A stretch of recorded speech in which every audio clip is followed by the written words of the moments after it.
Jo, raktelį man duokit tada. Aha. Jo, jeigu norit, galite eit pasivaikščiot. Pabūsit, ar ne? Gerai. Ar jau kažkas buvo daręs kažką? Buvo privažiavęs, ar nieks nieko nedarė? Diagnostiką pajungė pažiūrėti. Aha.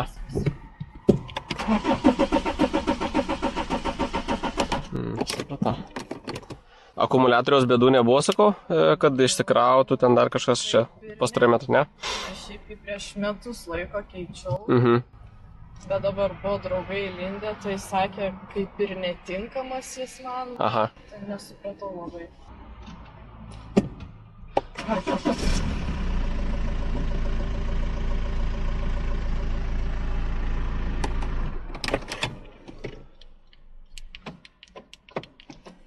Pabandykit nuskaityti šitą. Ir turėtų jums Swedbank programėlę iškart išmesti, nieko nebereikės ten tik pasirašyti.